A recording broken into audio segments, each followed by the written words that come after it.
성경 봉독하겠습니다. 오늘 우리에게 주실 말씀은 요한복음 1장 1절에서 5절까지입니다. 신약 성경 141페이지 되겠습니다. 우리 1절에서 5절까지 천천히 합독하도록 하겠습니다. 1장 1절입니다. 태초에 말씀이 계시니라. 이 말씀이 하나님과 함께 계셨으니 이 말씀은 곧 하나님이시니라. 그가 태초에 하나님과 함께 계셨고 만물이 그로 말미암아 지은 바 되었으니 지은 것이 하나도 그가 없이는 된 것이 없느니라. 그 안에 생명이 있었으니 이 생명은 사람들의 빛이라. 빛이 어둠에 비치되 어둠이 깨닫지 못하더라. 아멘. 이 시간 교회 소식과 말씀 선포를 담임 목사님께서 해주시겠습니다. 할렐루야. 오늘 주일 신년 첫째 주일인데 또 오후 시간에 우리 성도들이 함께 현장 예배에서 또 그리고 영상으로 또 여러 가정들이 지금 참여하고 계신 것을 제가 확인을 하고 있습니다. 감사합니다. 하나님 앞에 새해부터 또 예배로 우리가 주님 앞에 서는 것은 귀한 결단이고 또 참으로 귀한 자리에 있는 것입니다. 올 한해 우리가 무엇보다도 예배의 자리를 지키는 것, 이것에 우리가 정말 한번 여러분의 정성을 쏟고 우리의 시간을 잘 결단해서 이 한 해 기필코 승리하는 그런 우리 성도들이 될 수 있기를 바랍니다. 교회 소식 주보를 보시고요. 은혜 가운데 공동회를 잘 마쳤습니다.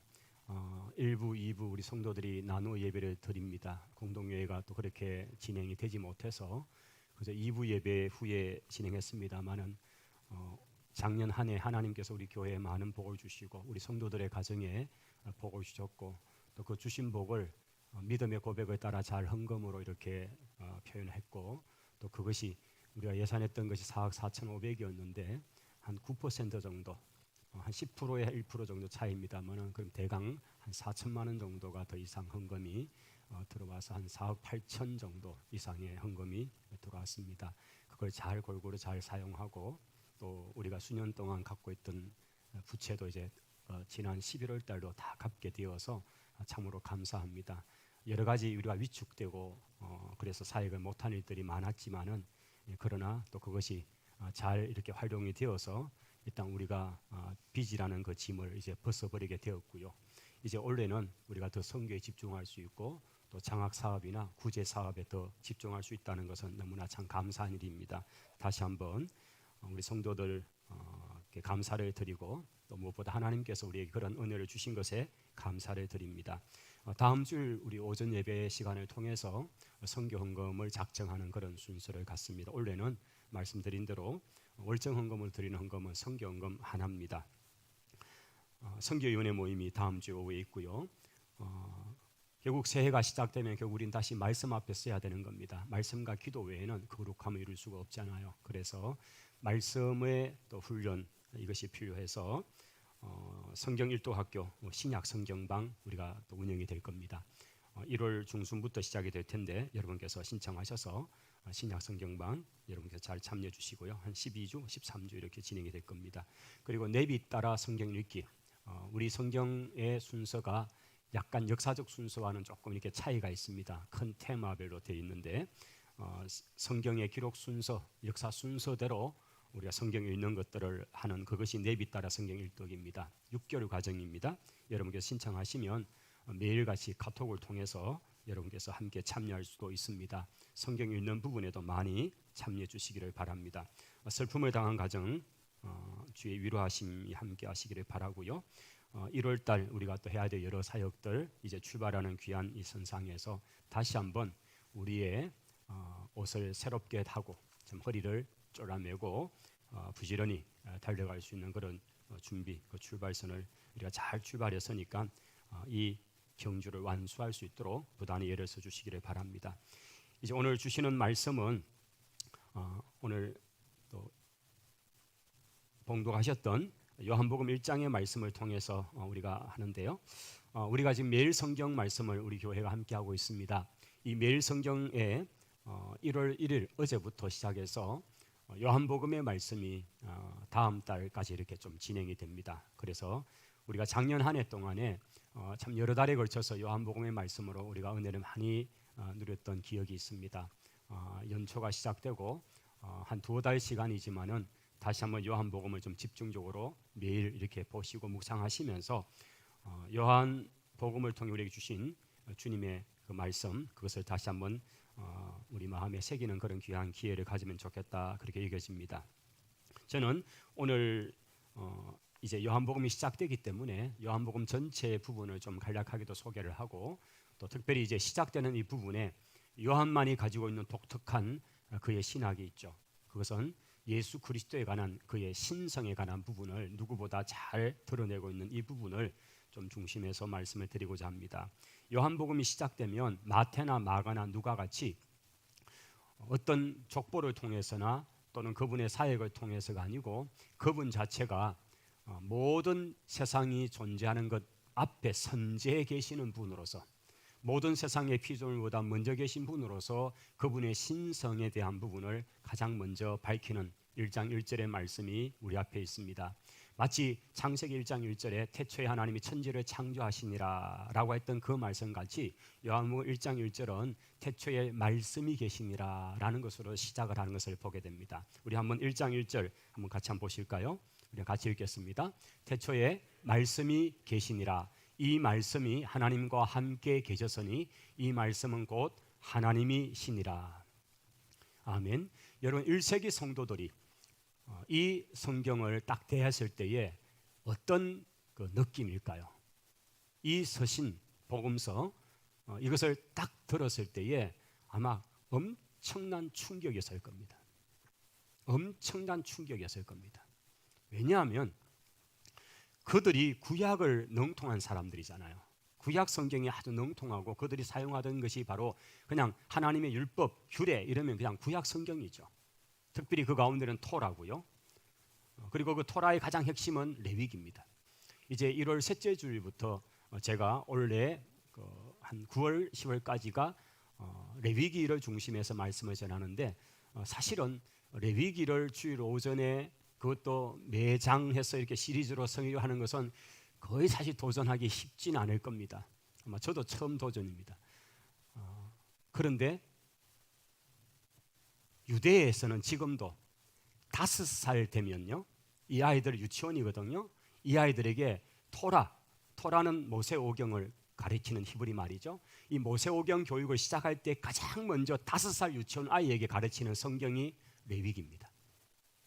어떤 성경보다 가장 먼저 레위기를 딱 가르치죠. 왜냐하면 이 레위기는 레위 지파, 제사장, 그 지파들이 이 말씀을 잘 알고 이것을 자기 백성들에게 가르치라 할 때 그 율례, 율법, 이게 바로 레위기거든요.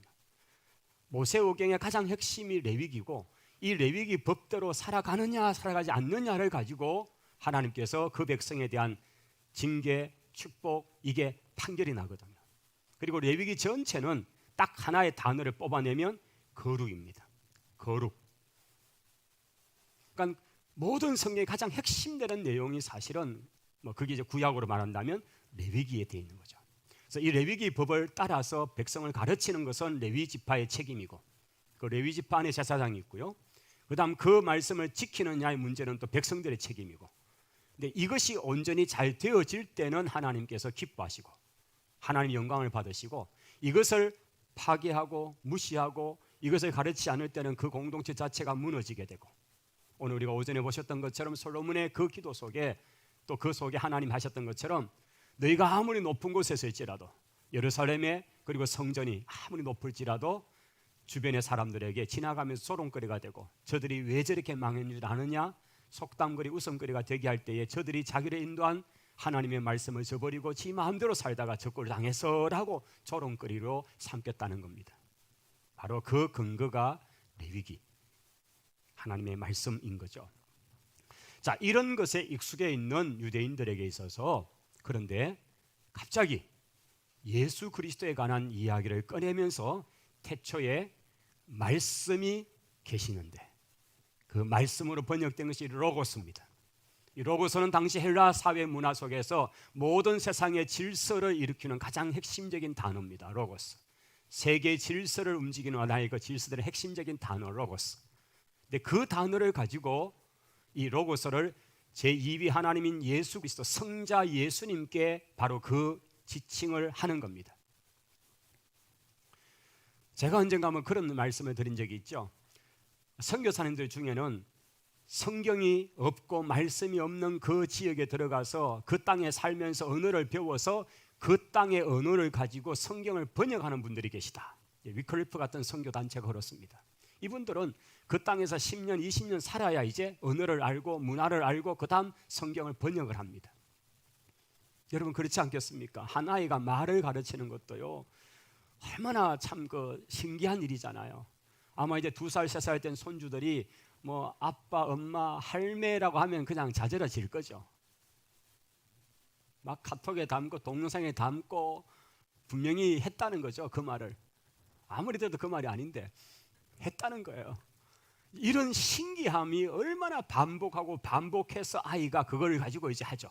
보통 한 뭐 1000번, 10,000번쯤 해야 이렇게 이제 언어가 나온다는데 하여튼 아이들이 1, 2살까지 24개월 정신하는까지 계속적으로 듣는 거죠. 듣다가 어느 날 순간에 입을 탁 여는 거죠. 그런데 언어를 배우는 것도 그렇거든요. 전혀 모르는 어떤 민족에 들어가서 그 언어를 습득하는 것이 보통 쉬운 일이 아닙니다. 제가 선교지를 조금은 다녀봤습니다. 제가 91년부터 선교지를 다닐 기회가 있었습니다. 한 30년 정도 됐습니다. 근데 제가 대학생 사역을 하면서 처음 이제 선교지 그게 세부입니다. 거기 세부에 가서 이제 그 지역의 산지족들을 만나고 뭐 필리핀은 우리가 아는 것처럼 한 나라의 언어가 하나가 아니거든요. 공용어는 영어입니다. 그런데 저 마닐라 중심에서는 따갈로그라고 하는 그런 공용어가 있고요. 그 다음에 중부에 가면 다르고 저 남부 지금 우리가 있는 세부 가면 세부아누라는 그런 세부 지역의 언어가 있고요. 그 다음 산지마다 이 산 넘어 저 산으로 가면 언어가 다릅니다. 그래서 한 곳에 예배당이 있는데 그 예배당은 우리로 말하는 삼도봉입니다. 경상도, 전라도, 충청도가 모이는 삼도봉 저 김천에 그 예수 마을이 있잖아요. 그죠? 최용도 간사님이 계셨던. 그래서 세 도가 모여서 하는데 그래도 우리는 언어가 같습니다. 거기 가도 차이 나는 거 없습니다. 해째, 그래 유, 뭐 이 정도 차이밖에 없습니다. 그런데 그것은 완전히 다릅니다. 언어가 완전히 다릅니다. 그래서 설교를 한번 하면요 2-3 사람의 통역사를 통해야만 거기 앉아있는 성도들이 예배를 드릴 수 있습니다. 그러니까 그 한 나라 안에 언어가 수천 개가 되는 거예요. 수백 개가 아니라 수천 개가 되는 나라가 필리핀입니다. 근데 그런 지역에 들어가서 그들에게 성경을 하나님 말씀을 가르치려면 우선은 선교사가 그 말을 배워야 합니다. 그래서 그 말을 이해하면서 이 단어를 옮기는 작업을 하는 겁니다. 이게 얼마나 어려운 일입니까? 아이 하나도 그렇게 엄마 한번 해보라고 해도 얼마나 해서 겨우 한 번 하는데 그런데 그걸 이 두꺼운 책 성경을 그렇게 번역을 한다는 작업이 얼마나 어렵고요. 그 가운데 단어 하나를 선택하는 게 얼마나 어려운지 모릅니다. 저는 그런 의미에서 우리에게 이 한글 성경이 있는 게 너무나 감사합니다. 여러분 우리가 성경을 읽는데 만약 한글이 없어가지고 전부 영어로만 읽으라 그러면요 여기 좋아하실 분 한 2분밖에 없습니다. 영어 선생님 그것도 싫어요 막 진짜. 우리가 알아듣지 못하는 언어를 가지고 성경을 보는 게 얼마나 고통이겠습니까? 근데 중세 때까지는 그랬습니다. 여기 앞에 선 분들은 전부 라틴어로 그 로마의 라틴어를 가지고 설교를 하면요 뭐 여기 앉은 분들이 뭐 프랑스 사람이 영국 사람이든 아무 관계없이 그들은 그냥 라틴어만 들어야 되니까 거의 대부분은 못 알아듣습니다. 그냥 가만히 앉았다가 일어났다가 앉았다 일어났다 하다가 돌아갔습니다. 그러니까 우리 언어로 성경이 있는 게 얼마나 귀한지 모르죠. 그런데 이 성경 하나가 번역되는 과정을 보면 정말 눈물겨운 일들이 많습니다. 그 한 단어를 여러분 뭐 눈같이 휘어지는 그 주님의 이사야서에 나오는 너희 죄가 눈같이 휘어진다. 그런데 눈이 안 오는 아프리카에서는 어떻게 할까요?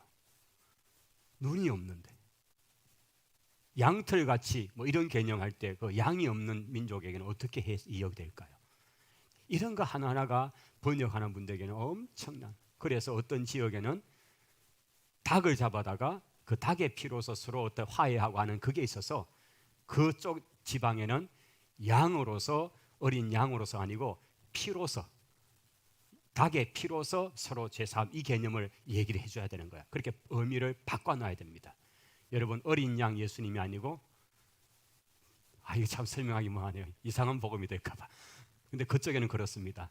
닭목이 이렇게 돼가지고 그렇게 성경을 번역해야 될 수밖에 없습니다. 왜냐하면 그 문화가 그게 없으니까 그 문화에 맞게 가는 거죠. 저는 그런 의미에서 그 헬라 시대에 사용되던 모든 세상 질서의 굉장히 중요한 핵심적 단어인 로고스라는 단어를 가져와서 바로 태초에 로고스가 계시니라. 그 로고스가 이게 바로 우리 번역에는 지금 말씀으로 번역되어 있습니다. 그런데 원어에는 로고스로 되어 있습니다. 로고스를 말씀으로 하면 사실은 보지 않거든요. 근데 우리가 의미를 찾다가 아마 중국 쪽에서 이 말씀으로 가져왔고 그걸 또 우리는 그대로 말씀으로 번역해 왔지만은 그러나 말씀으로 담아내기는 또 이것도 의미가 달라요. 왜냐하면 헬라 사람들이 가지는 로고스의 의미는 말씀만의 의미가 아니기 때문이죠. 세계를 움직여가는 질서적 개념으로서의 로고스. 요한은 헬라어의 농통이기 때문에 그래서 헬라어로 성경을 기록하고 있잖아요. 그런데 그 성자 예수님을 설명해 담을 때에 그분이 어떤 분인가를 바로 그 사회에 굉장히 중요한 용어된 로고스라는 단어를 가져와서 설명을 하고 있습니다. 태초에 로고스가 계시니라. 그런데 우리에게는 이 말씀이라는 번역도 굉장히 잘된 번역입니다. 말씀이 계셨다. 이 말씀이 하나님과 함께 계셨으니 이 말씀은 곧 하나님이시더라 라면서 바로 제2위 하나님의 가장 특징적 부분을 잘 묘사를 했습니다. 로고스이신 성자 하나님, 창세의 그 현장에서 성부 하나님과 성자 예수님과 그리고 성령 하나님 이 삼위일체 하나님이 함께 사역을 하고 계셨다. 할렐루야. 그걸 우리는 보는 거죠. 우리가 창세기도 이미 그걸 볼 수가 있습니다. 하나님이 가라사대 말씀하시니 그리고 하나님의 신이 수면에 운행하시더라. 성령 하나님을 지칭하고요. 그래서 삼위일체 하나님의 공동 협력 사역이라는 것을 알 수 있는데 어쨌든 요한은 바로 이 요한복음을 기록하면서 바로 예수 그리스도에 관해서 그분이 누구이신가에 관해서 증거하기를 원하고 요한복음 전체가 주제가 그거였잖아요. 우리의 구원자이신 예수 그리스도. 예수님 당신은 누구이십니까? 이걸 요한복음 전체를 통해서 요한은 계속 설명하고 있는 것입니다. 그 설명을 시작하는 단계를 그는 1장 1절에서 태초에 말씀이 로고스가 계셨다라고 하면서 그 태초가 뭔가? 이 태초는 모든 피조물이 존재하기 이전의 상태. 그러면 시간도 사실은 그때는 없죠. 왜냐하면 우리의 시간은 해가 있고 지구가 있고 그래서 24시간이 있고 365일이라는 그런 사시사철이 생기고 그 이후에 시간의 개념이 있으니까 그 시간 이전의 영혼의 단계 속에는 사실은 우리가 모르는 단계죠. 그런데 그 태초는 바로 그 의미겠죠. 그 영혼의 세계 가운데 하나님께서 성자 하나님과 성령님과 더불어 함께 계셨다, 존재하셨다라는 것을 지금 언급하는 겁니다. 그렇기 때문에 이 1장 1절을 듣는 유대인들은 너무나 큰 충격입니다. 아니 예수라는 분은 우리가 아는데 나사렛 목수의 아들인데 그 누이도 알고 그 식구도 다 아는데 그런데 그가 뭐야 태초에 계신 분이야? 이렇게 하는 요한의 이 메시지는 엄청난 충격입니다. 그러면서 요한은 계속적으로 가장 서두를 가장 강력한 메시지로 딱 던지면서 그가 어떤 분인가를 하나씩 증거해 가기 시작합니다. 구약에 예언되었던 그 엘리야라는 분이 바로 세례 요한이었고 그 세례 요한의 증거를 통해 이 땅에 증거되신 분이 예수님이고 그 예수님이 어떤 분으로서 어떻게 사역하시는가를 하나하나 설명해 가는 것들이 바로 요한복음의 이야기입니다. 저희들이 한 2달 동안 매일 이제 말씀을 읽을 때에 바로 그 예수 그리스도를 우리가 말씀 속에서 만날 수 있게 되기를 원합니다. 다른 도표 하나를 제가 또 계속 하나 보여드리면요. 자, 요한복음 전체를 우리가 설명할 수 있는 그런 구조인데 이 부분은 제가 우리 국민신학교에서 강의할 때에 올해는 제가 지난해였네요. 공간복음을 가지고 좀 강의를 하면서 요한복음은 조금 이렇게 비교를 했습니다만은 그래도 오늘은 요한복음이기 때문에 이 부분을 좀 보여드립니다. 여러분이 도표를 보시면 피라미드 형태로 되어 있는데 제일 아래쪽이 요한복음 1장의 부분부터입니다. 한 5개 단계로 전체 요한복음을 한번 이렇게 정리를 해볼 수 있습니다.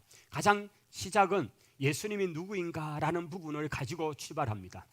요한복음 1장 1절부터 18절까지 내용을 보시면 바로 예수님은 모든 피조 세계가 존재하기 이전에 이미 선재하신 분으로서 하나님의 창조주로서 그분이 계셨다는 것을 분명히 말씀합니다. 그리고 1장 19절부터 51절은 세례 요한이 그 세례 요한을 등장시키는 가장 큰 이유는 말라기를 통해서 예언되었던 그 메시아가 오기 전에 엘리야를 보낸다는 그 엘리야가 바로 예수님이 그렇게 해석을 하시죠. 그가 바로 세례 요한이었다라고 말씀하십니다. 물론 이거는 이런 얘기는 절대 아닙니다. 무슨 환생을 해왔다. 이거는 불교나 힌두교에서는 그렇게 이해하지만은 우리는 절대 그게 아니죠. 구약의 엘리야가 다시 태어났다? No, 아닙니다. 그 얘기가 아닙니다. 구약에 예언된 엘리야와 같은 사역을 하는 분으로서 유일하게 태어난 분이 세례 요한이라는 거예요. 세례 요한과 엘리야가 뭐 같은 무슨 환생되어 아니 그건 전혀 다른 얘기입니다. 아닙니다. 의미를 아시겠죠? 구약에 예언됐던 엘리야 같은 성정을 가지고 엘리야 같은 그런 모습으로 이 땅 가운데 오셔서 엘리야처럼 그 일을 하는 분이 있는데 그가 바로 세례 요한이었다라고 말하는 거죠. 그래서 세례 요한의 사역, 그의 가장 핵심 사역은 주의 길을 예비하는 자.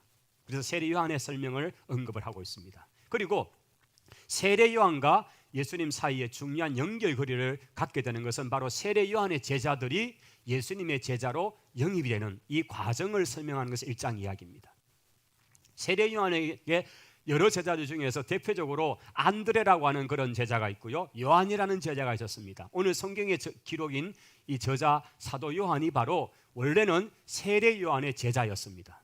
세례 요한과 안드레 친구 또는 형님, 아마 요한의 나이가 훨씬 적었으니까 그렇게 같은 동네에 굉장히 친한 형님이었죠. 그런 동네 형님 사이에서 세례 요한의 사역은 너무 소문을 듣고 그 베세다 갈릴리 지방에서부터 저 이쪽 아래쪽 지방까지 왔습니다. 이쪽 사실 베세다 지방이거든요. 갈릴리 저 요단강 쪽에 말입니다. 그곳에 와서 세례 요한의 메시지를 듣고 그이 하는 사역을 보면서 그분과 더불어서 말씀을 배우던 중에 이 세례 요한이 어느 날 예수님을 이제 뵙게 됩니다. 그 예수님 뵙게 되는 요한복음 이야기도 예수님께서 처음 세례를 받으러 요한 앞에 와서 세례를 받았던 사건과 한 40일이 훨씬 지났습니다. 왜냐하면 40일 동안 광야에서 금식하시고 시험을 이기시고 난 다음에 다시 등장하시는 때가 바로 이때입니다. 그렇기 때문에 1차 세례 요한과 만났던 세례받았던 그 이후에 성령에 이끌려서 광야로 들어가시고 거기서 40일 금식 기도하시고 그 기도가 마치고 난 다음에 세례 요한의 사역터의 현장에 다시 예수님이 나타나신 거예요. 그때에 세례 요한이 그의 제자들과 더불어 저분이 바로 그 메시아야 라고 얘기를 하니까 이 안드레와 요한이 너무 궁금해서 예수님을 따라갑니다. 가면서 이렇게 주여 어디 계십니까? 이러니까 그때 사실 예수님 먼저 말씀, 왜 오느냐, 무슨 일이냐 이제 질문하죠. 그래서 어디 계십니까? 물으니까 와서 봐라. 그래서 이 요한과 안드레가 예수님이 묵고 계시는 그 거처에 머물러서 10시까지, 그러니까 오후 4시까지 예수님이 머무는 그 집에서 아마 많은 대화를 나누었던 것 같습니다. 그 많은 대화를 나누고 난 다음 너무 가슴이 뜨겁죠. 여러분, 예수님과 앉아서 예수님 그리고 두 제자 이들이 대화를 나누면요 얼마나 가슴이 뜨거워지겠어요. 성령의 충만한 분께서 그 입으로 뱉어내시는 공생의 사역에 그 뱉어내시는 말씀, 얼마나 충만한 성령의 은혜 가운데 말씀할까요? 그러니까 얼마나 가슴이 뜨겁겠습니까? 우리가 단적으로 한 예는 부활하신 이후에 엠마오로 가던 두 제자에게 옆에서 그냥 똑같은 나그네처럼 같이 동행하시면서 말씀을 전하기 시작하는데 하나하나 예수님의 부활에 관한 이야기를 계속 전해주는데 옆에 계는 분이 누군지 모르고 그냥 같이 걸어가는 나그네인 줄 알았는데 나중에 예수님이라는 사실을 엠마오에 도착해서 압니다. 떡을 떼주고 난 다음 그때 그들이 뭐라고 말합니까? 길가에서 길을 오면서 우리에게 말씀을 전해주실 때 우리의 가슴이 뜨거워지지 않더냐라고 하는 거죠. 그거죠. 요한과 안드레가 예수님과 한 방에서 그 얘기를 나누는 몇 시간 동안에 그들의 가슴이 너무나 벅차고 뜨거웠을 겁니다. 왜냐하면 성령의 충만함은 전이 될 수밖에 없거든요. 성령의 뜨거움은 전이 되는 것이거든요. 여러분, 성령의 충만함으로 옆에 앉은 분들이 정말 그 성령이 막 느껴지고 흘러가게 되기를 축원합니다. 옆에 한분 계시면 보십시오. 성령 충만 받으십시오. 예. 그래서 여러분이 그 옆에 앉았는 이유 때문에 막 뜨거워지기를 바랍니다. 반대가 되면 안 되고요. 뭐 얼음장인 줄 알고 깜짝 놀래가지고 그러지 말고 뜨겁게 정말 옆에 앉은 분이 성령 충만하도록 기도하시면 여러분도 자동으로 막 그냥 그 은혜가 임할 것입니다. 자, 그러고 나니까 이 요한과 안드레가, 특별히 이제 거기에 안드레가 자기 형이 시몬이잖아요. 베드로잖아요. 바로 자기 형 시몬에게 우리가 메시아 만났다, 강렬히 자랑하죠. 내가 구원의 은혜를 알았다, 내가 메시아를 알았다. 여러분, 그 당시 팽배했던 사상은 메시아 기다림입니다. 메시아를 기다리고 있는데 그 메시아를 안드레는, 요한은 깨달은 겁니다. 바로 이분이 메시아구나. 시몬에게, 베드로에게 얘기하니까 베드로가 또 놀라서 가봅니다. 예수님을 뵙습니다. 이제 3명이 됐습니다. 이튿날입니다. 이튿날에 같은 베세다 동네 출신 또 한 친구가 있는데 그 집은 이미 헬라화된 집인지 이름이 빌립입니다. 그 빌립이라는 제자를 만납니다. 그리고는 예수님께 데려오죠. 빌립을 주님께서 만나시고 그에게 또 하죠. 물론 예수님이 나를 따라오라고 말씀하셨습니다. 자, 그러자 빌립은 또 자기 친구가 있는 나다니엘을 찾아갑니다. 그리고는 내가 메시아를 만났다, 아나? 그러니까 누군데? 저기 우리 동네에서 그렇게 안 멀어, 나사렛에 그 요셉의 아들이라는 그분이 메시아야. 그러니까 나다니엘이 뭐라고 시큰둥하게 말하죠? 나사렛에서 무슨 선한 게 나냐고 그 총구석에서, 이런 표현을 한 거예요. 왜냐하면 자기가 살고 있는 베세다, 가브나움, 이 동네는 큰 타운인데 거기에 비해서 산골 동네, 죄송합니다, 우리 남시 어르신들 계시는 그 산촌, 혹시 안 그랬는지 몰라, 옛날에는 선산읍 사람하고요, 산촌 동네하고요, 막 이렇게 좀 관시 안 합니까? 그런 것처럼 말이죠. 나사렛에 무슨 그 총구석에, 이런 표현을 한 거예요, 나다니엘이. 그런데 이제 예수님 앞에 온 거죠. 어쨌든 그냥 친구니까 따라왔는데 예수님 먼저 말합니다. 나다니엘아, 네가 빌립이 부르기 전에 무화과 나무 아래 앉아 있는 것을 내가 봤다. 나다니엘이 그냥 충격입니다. 지금 빌립이 찾아오기 전에 자기 혼자 있을 때 자기가 무화과 나무 아래에서, 그 무화과 나무 아래는 딱 이 장소입니다. 토라 말씀을 읽고 연구하면서 기도하는 거죠. 말씀과 기도는 언제나 같이 가는 거예요. 지금도 유대인들, 지난번 성지순례 19년도 갔을 때 제가 우리 이용섭 장로님하고 그 통곡의 벽에 일부러 그 안쪽에 유대인들이 성경 연구하고 있는 그 벽터널 안쪽으로 들어가 본 적이 있습니다. 거기도 지금 그분들이 거기서 성경을 읽고 기도하고 전형적으로 이런 테이블 위에 토라를, 성경을 놓고 성경을 읽다가 기도하다가 이 자세로 합니다. 앉아있지 않고 대부분 이렇게 일어서서 이렇게 흔들면서 기도를 합니다. 그 안에 얼마나 많은 사람들이, 그렇게 유대인들이, 정통 유대인들이 그렇게 기도하고 있습니다. 아마 나다니엘은 무화과 나무 아래에서, 더우니까 그 나무 아래에서, 그 당시 이 무화과 나무 아래라는 게 바로 그겁니다. 말씀을 읽으면서 메시아가 오실 것을 기다리면서 메시아가 오셔서 이 땅을 회복시켜 주시기를 위해서 기도하는 자리, 바로 그 의미거든요. 주님이, 빌립이 거기에서 말씀을 읽고 기도하고 있는 모습을 주님께서 보신 거잖아요. 이게 바로 주님의 신성이죠. 하나님이신 주님께서 그걸 보신 얘기를 꺼내는 거예요. 그러니까 나단이 깜짝 놀라죠. 아무도 몰랐는데, 심지어 자기 친구 빌립도 모르죠. 그런데 자기가 무화과 나무 아래에서 그렇게 기도하고 말씀을 읽고 있던 것을 이 낯선 나사렛 예수라는 목수의 아들이라고 내가 흉봤던 바로 그분이 자기를 향해서 그 말을 할 때에 그가 깜짝 놀라면서 당신은 메시아입니다. 그 얘기를 요한을 하고 있습니다. 이렇게 해서 5명의 제자를 처음 만나는 이야기, 이것이 바로 오늘 1장 19절부터 51절까지의 스토리가 쭉 전개됩니다. 이제 2장으로 넘어가면서 우리 그 다음 보면요, 2장부터 12장까지는 예수님의 자기 계시와 믿는 자에 관한 스토리가 쭉 나옵니다. 여기 예루살렘에서 사마리아로 4장이죠. 5장 다시 예루살렘, 6장 7장 갈릴리 지방으로, 이렇게 해서 2장부터 12장이 쭉 전개가 되고요. 그 다음 예수님과 제자들 또 이별에 관한 이야기 주제를 가지고 13장부터 17장까지 스토리가 쭉 전개되면서 이 길은 십자가를 지고자 예루살렘을 향해서 올라가는 길이라는 것이 잘 나타납니다.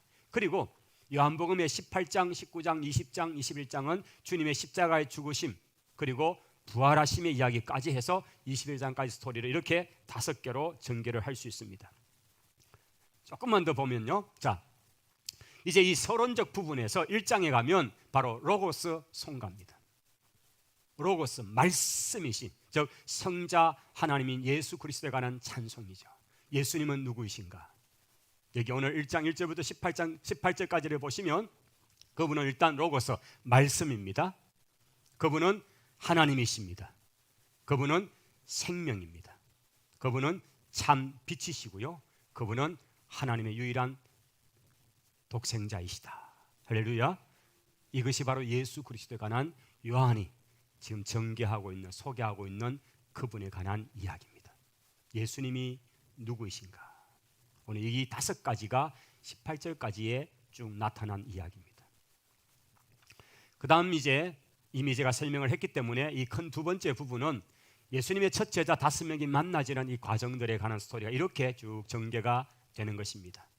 우리 2-3- 양가로 1번까지 내려가 보시면 세례 요한의 제자 중에 2사람이었던 안드레와 요한, 그리고 그의 형제가 되는 시몬 베드로, 그 다음 빌립, 그리고 나다니엘까지 이렇게 전개가 쭉 되는 그런 제자들을 부르시는 장면 이야기. 이제 2장부터는 본격적으로 주님의 사역인데 여기에 저는 한 7가지의 기적을 중심해서 요한이 기록하고 있다라고 보는 것입니다. 여기 빨간 글씨로 되어 있는 부분을 주목하시면 7가지 기적이 요한복음을 통해서 쭉 전개가 될 것입니다. 물론 이제 제가 작년에 시작할 때에 요한복음을 보는 다양한 방법 중에 한 가지가 6월절을 중심해서 우리 성경 순서를 보는 것은 유일하게 공간복음은 사실은 조금 이게 순서가 바뀌어 있지만은 요한복음을 따라가면 정확하게 순서를 볼 수 있다는 말씀을 드렸고요. 설명 한번 드렸죠. 그래서 이 4번의 6월절을 중심해서 스토리가 전개가 됩니다. 우리 주님의 공생애가 3년이잖아요. 그러니까 6월절이 4번이 오는 거죠. 첫 6월절부터 2번째 6월절까지가 1년, 2번째 6월절에서 3번째 6월절까지가 2년, 3번째 6월절에서 4번째 6월절까지가 공생애 3년, 그리고 예수님은 그 4번째 6월절 때의 어린 양, 6월절 어린 양으로 죽음을 당하시고 그리고는 부활하시고 40일 동안 일단 계시다가 하늘로 올라가시는, 그래서 이제 올라가시는 것까지가 요한복음의 기록이 끝이죠. 이렇게 해서 4번의 6월절의 흔적은 요한의 기록을 통해서 정확하게 찾아볼 수가 있습니다. 이 빨간 글씨를 보시면서 거기에 이제 곳곳에 첫 번째 6월절부터 4번째 6월절까지가 흔적이 나올 것입니다. 우리 예수님의 공생의 사역의 첫 번째 기적은 요한복음 2장에 나오는 혼인잔치, 가나의 혼인잔치 말씀이죠. 이 성경이 이제 기록해서 첫 번째 그런 기적에 대한 얘기를 합니다. 그 뒤에 이제 뭐 성전 청결, 이게 예수님 공생에 시작하면서 성전 청결 사건이 한번 나오고 그 다음에 4번째 6월절 때 다시 한번 나옵니다. 그래서 우리가 성경 읽으실 때에 예수님이 예루살렘 성전을 청결했고 뒤집었던 그 사건은 2번이었네. 그래서 첫 번째 6월절과 4번째 6월절이었다는 것을 우리 요한복음을 통해 알 수가 있죠. 그 2번째 성결 정화 2번 이야기가 바로 첫 번째 예수님 공생애의 바로 그때였다는 것을 볼 수 있습니다. 그리고 니고데모와의 대화 쭉 얘기됩니다. 그 다음에 요한복음 4장에 가면 예수님께서 이제 유다 지방을 떠나서 갈릴리로 가실 때에 보통 돌아가던 저 아래 길로 안 가시고 사마리아 지방을 관통하셔서 일부러 사마리아의 복음을 전하러 가시고 거기서 수가성 여인을 만나는 사건이 4장에 나와 있습니다. 자, 이제 6번째, 이게 2번째 기적의 기록인데요. 왕의 신하의 아들을 고치는, 역시 가나의 이야기입니다. 이게 이제 예수님의 공생의 2번째 기적이다라고 요한복음을 기록하고 있죠. 그 다음에 7번에 보시면 예수님의 3번째 기적이 나옵니다. 그것은 바로 베데스다 연못에 38년간 있던 그 환자를 고치는 사건이 나타납니다. 이때가 예루살렘 바로 성전 앞에 있는 베데스다 연못인데 이 때가 예수님의 공생의 2번째 6월절 때라는 사실을 성경은 언급을 합니다. 그래서 이미 시간적으로 그만큼 전개가 되고 있다는 것을 알 수가 있죠. 자, 그리고 이제 네 번째 예수님의 기적의 사건은 8번에 보면 오병이어 기적의 기록으로 나타납니다. 그런데 이 7번과 8번 사이에 또한 1년이라는 시간이 지나가 버린다.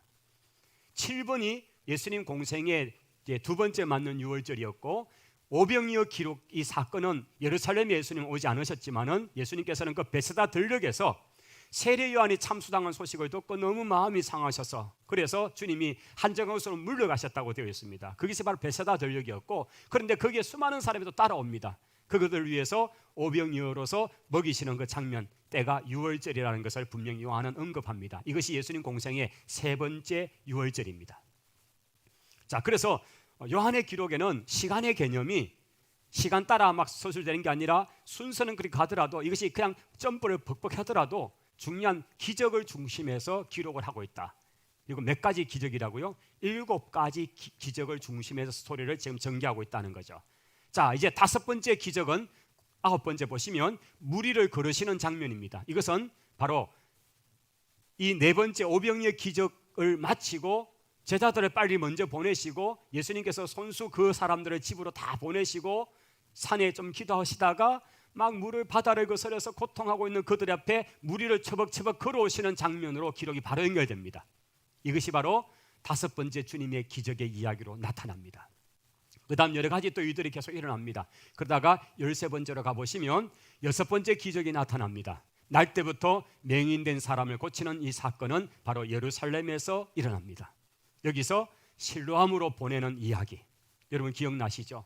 막 진흙을 이겨다가 발라다가 실로암에 가서 씻으라 할 때에 여러분 그게 무슨 옆에 있는 우물가도 아니고요, 그게 얼마나 힘든 길이었던가라는 것을 우리가 지난번 성지순례 때 기억납니다. 문 닫을 시간 다 돼가지고요, 진짜 얼마나 바쁘게 뛰어서 그 실로암으로 가는 기온섬으로 가는 그곳에 우리가 내려갔던 기억이 있습니다. 여러분 그 가파른 걸 골짜기를 생각해 보시면 실로암으로 가는 이 맹인된 자의 이 갈등, 내가 저 가야 되겠나, 저 가면 씻으면 낫긴 하겠는가, 수많은 생각이 있습니다. 그런데 가는 거죠. 실로암, 보냄을 받았다. 보냄을 받았다. 바로 그 보냄을 받은 그 실로암으로 가서 씻으면, 주님 말씀 따라 씻으면 눈이 떠집니다. 여러분 백날 첫날 보통 사람들이 가서 실로암에 가서 매일같이 약수물처럼 마셔도 눈이 떠지는 건 아닙니다. 그렇게 하면 그거는 미신입니다. 그런데 주님이 말씀하셔서 가서 그렇게 순종하면 기적입니다. 기적이 일어납니다. 이게 중요합니다. 여러분 실로암이어야 합니다. 보냄을 받아야 합니다. 주님으로부터 보냄을 받아야 되는 거지 자기 혼자서 자기 열심에 그래서 매일같이 약수터 가듯이 실로암 물을 그렇게 마셔도 개구리 배알처럼 그렇게 뻥 나와도 안 됩니다. 그게 자기 연심이죠. 이제 7번째 기적은 죽은 나사로를 살리는 기적으로서 나타납니다. 우리가 나사로의 그 살아난 사건은 주님이 아주 의도하시고 일부러 소식을 받아도 죽도록 내버려 두시는 거죠. 그래서 완전히 죽었다.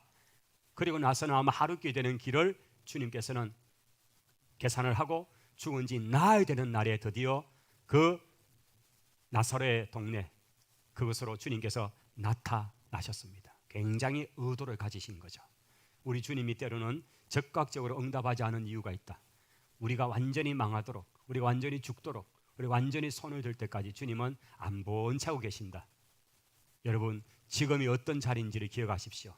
아직 호흡이 남아있을 수가 있습니다. 그때까지는 주님이 일 안 하십니다. 기다리십니다. 우리가 완전히 죽어서 송장이 되어서 나흘쯤 되었을 때 주님이 개입하시더라는 거죠. 이 7가지 기적을 중심해서 기록이 쭉 전개가 이렇게 되고요. 물론 그 사이사이에 많은 사건들이 쭉 기록이 됩니다.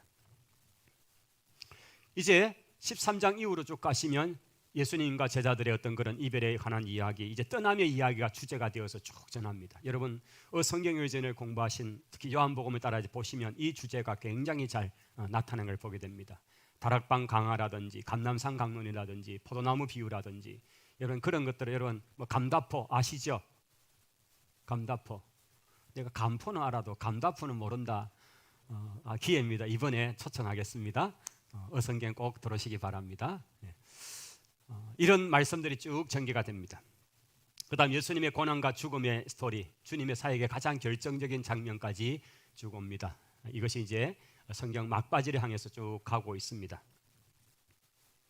잡히시고 불법 재판을 받으시고 그 가운데 베드로의 부인 빌라도에게 결국은 사형 은도를 받고 십자가에 못 박히시고, 그리고 무덤에 장사되었다가 3일 만에 부활하신 예수님, 그리고 부활하신 예수님께서 당신이 제자들에게 나타나시고 그러면서 갈릴리로 가서 기다려라, 내가 그곳으로 가겠다 말씀하셨고, 그 얘기를 가슴에 품었던 제자들이 예루살렘에 떠나서 이제 갈릴리에 가서 기다리면서 고기를 잡고 있을 때에 주님이 나타나시는 장면, 이 유명한 요한복음 21장의 이야기가 바로 그렇게 전개가 되고요. 여기 있는 지금 사파 그림이 바로 그 자리입니다. 베드로 수위권이라는, 요한의 아들 시몬아, 네가 이 사람들보다 나를 더 사랑하느냐라고 물으셨던, 손수 떡을 구워 놓으시고 잡은 물고기를 달라하셔서 그것을 숯불에 구우셔서 그들에게 조반을 먹이시면서, 그리고 먹고 난 다음에 그들에게 말씀하셨던 바로 그 현장에 있는 바로 저 기념비입니다. 바로 저 앞 갈릴리, 저곳을 이제 이름은 베드로 수위권이다라는 교회라고 말해요. 가톨릭식이에요. 가톨릭 교회에서는 일대 교황이 누구죠? 베드로입니다. 그러나 우리가 볼 때는 아니죠. 우리가 볼 때는 일대 교황은 야고보죠. 야고보가 예루살렘 교회 의장으로 제일 먼저 계셨고, 이제 그렇게 해서 로마 가톨릭 교회는 베드로를 제일 일대 그 교황으로 봅니다. 왜냐하면 이 본문 때문이죠. 그래서 음부의 권세가 뭐런 그 마태복음 17장에 가이사랴 빌립보 이야기를 가지고 가져옵니다만은 이런 의미로 베드로에게 수위권을 했다라고 하는데, 그러나 우리는 그건 아니죠. 물론 베드로에게 이런 사명을 주신 것은 맞지만은 그가 일대 교황의 그런 분명한 근거는 성경에서 볼 수가 없습니다. 자, 그런 베드로 수위권 이야기가 있는 그런 장소의 모습이고요. 예, 저까지네요. 그리고 제자들 이제 떠나시는 그런 장면, 그가 어떤 죽음으로 죽음을 맞게 될 것인가, 21장의 이야기입니다. 그리고 또 요한에 대해서 물을 때에, 베드로가 물을 때에 내가 내가 올 때까지 살려둔들 네가 무슨 상관이 있냐, 너는 그냥 네 사역이나 해라, 네 일에 집중해라, 이런 표현을 하시고, 그리고 마무리가 되는 21장 끝에 이렇죠. 예수께서 행하신 일이 이 외에도 많은데 만일 낱낱이 기록된다면 이 세상이라도 이 기록된 책을 두 개는 부족할까 하노라 하면서 요한복음 21장 25절이 끝이 납니다. 여러분 한 35분 정도에 걸쳐서, 한 35분 40분에 걸쳐서 제가 요한복음을 이렇게 크게 좀 큰 주제를 가지고 이렇게 전체를 한번 요약을 했습니다. 한 2달간 저희들이 매일같이 요한복음을 통해서 말씀을 보시게 될 텐데, 바로 요한이 기록했고 요한이 그토록 전하고 싶었던 바로 그분은 예수님이고, 그분이 어떤 분인가, 이런 것들을 우리가 말씀 속에서 좀 이렇게 묵상 속에서 만나시고 그분과 친밀한 교제가 있게 되기를 원합니다. 다른 것이 없습니다. 우리의 거룩은 말씀과 기도로 거룩하여 지니라 라고 하기 때문입니다. 올 한 해 말씀을 더 가까이 하시고 말씀을 정말 막 씹어 드시고, 그리고 말씀을 정말 그 말씀으로 마음을 발을 채우시고, 또 말씀으로 우리 생수가 넘쳐나도록 하셔서 늘 그런 말씀과 기도로 충만한, 성령의 충만한 삶을 사는 우리 모든 성도들 다 되시기를 축복합니다. 기도하겠습니다. 하나님, 말씀이 육신이 되어 우리 가운데 거하심에 우리가 그 영광을 보니 독생자의 영광이요 은혜와 진리가 충만한 것을 고백합니다. 우리 속에 말씀이신 그리스도로 충만해지는 놀라운 이 한 해가 되게 은혜 베풀어 주옵소서. 예수님 이름으로 기도하옵나이다.